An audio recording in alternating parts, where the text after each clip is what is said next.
ഈശ്വമിശിഹായ്ക്ക് സ്തുതിയായിരിക്കട്ടെ. ഇന്ന് നമുക്ക് ഒന്നാമത്തെ ചാപ്റ്ററിലെ ആദ്യത്തെ ക്വസ്റ്റ്യൻ്റെ ആൻസർ പഠിക്കാം. ഓക്കെ, എന്താണ് ആദ്യത്തെ ക്വസ്റ്റ്യൻ എന്ന് അറിയോ? ബൈബിൾ ജീവിതത്തിൻ്റെ വഴികാട്ടിയാണെന്ന് പറയാൻ കാരണം എന്താണെന്ന്. അതിൻ്റെ ചോദ്യത്തിൻ്റെ ഉത്തരം വരുന്നത് നമ്മുടെ പാഠപുസ്തകത്തിൽ പേജ് നമ്പർ 10 ആദ്യത്തെ പാരഗ്രാഫാണ് കേട്ടോ.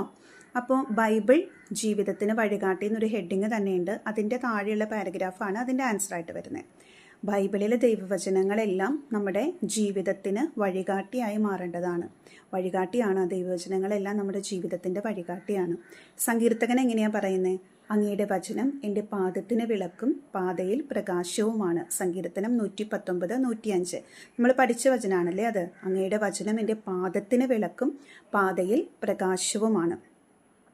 ബൈബിളിൽ എന്തൊക്കെ കാര്യങ്ങൾ പറയുന്നുണ്ട്? ലോകത്തിൻ്റെ ആരംഭം എങ്ങനെയായിരുന്നു, മനുഷ്യൻ്റെ ഉത്ഭവം, മനുഷ്യൻ എങ്ങനെയാണ് ഉണ്ടായത്, മനുഷ്യൻ്റെ ജീവിതത്തിൻ്റെ ലക്ഷ്യം എന്താണ്, ആ ലക്ഷ്യത്തിലെത്താനുള്ള മാർഗങ്ങൾ ഏതൊക്കെയാണ്, ഇതെല്ലാം ബൈബിളിൽ നമുക്ക് പറഞ്ഞു തരുന്നുണ്ട്.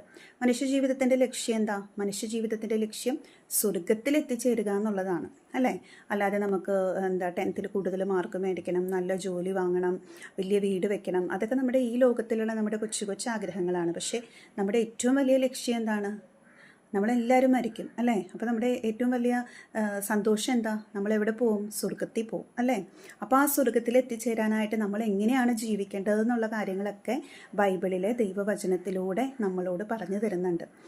ശരിക്കും പറഞ്ഞു കഴിഞ്ഞാൽ നമ്മുടെ ഒരു മാപ്പാണ്, സ്വർഗത്തിലേക്ക് എത്തിച്ചേരാനുള്ള വഴി കാണിച്ചു തരുന്ന ഒരു മാപ്പാണ് ബൈബിൾ എന്ന് വേണമെങ്കിൽ നമുക്ക് പറയാം. ബൈബിളിലെ വചനങ്ങളൊക്കെ നമ്മൾ ശ്രദ്ധിച്ച് വായിക്കുമ്പോൾ നമുക്ക് മനസ്സിലാവും നമ്മൾ എങ്ങനെയാണ് ജീവിക്കേണ്ടത്, സ്വർഗത്തിൽ എത്തിച്ചേരാന്നുള്ളത് പറഞ്ഞു തരുന്നുണ്ട് അല്ലേ. അന്യരെ വിധിക്കരുത്. അപ്പോൾ നമുക്ക് മനസ്സിലായി മറ്റുള്ളവരെ നമ്മൾ എന്ത് ചെയ്യാൻ പാടില്ല, ജഡ്ജ് ചെയ്യാനായിട്ട്, വിധിക്കാനായിട്ട് പാടില്ല. അതുപോലെ ഒരു കരണത്തടിച്ചവന് മറ്റേ കരണം കൂടി കാണിച്ചു കൊടുക്കണം. ഒരടി നമ്മൾക്ക് ഒരാൾ തരുമ്പോൾ 2 അടി തിരിച്ചു കൊടുക്കുകയല്ല വേണ്ടത്, നമുക്ക് ക്ഷമിക്കാൻ സാധിക്കണം. 7 അല്ല 70 പ്രാവശ്യം ക്ഷമിക്കണം എന്നാണ് ഈശോ നമുക്ക് പറഞ്ഞു തന്നെ. അതുപോലെ നല്ല സമറിയാക്കാരൻ്റെ ഉപമ അല്ലേ.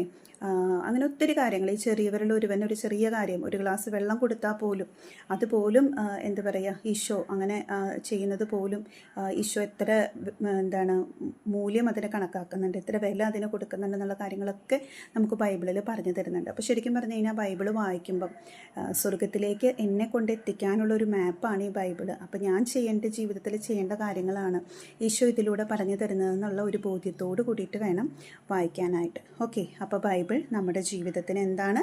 വഴികാട്ടിയാണ്. ഓക്കെ, ഒരു പ്രാവശ്യം കൂടി ഈ വീഡിയോ വീണ്ടും കാണുകയും കേൾക്കുകയും ചെയ്യുമ്പോൾ നിങ്ങൾക്ക് പെട്ടെന്ന് മനസ്സിലാവും കേട്ടോ. ഓക്കെ.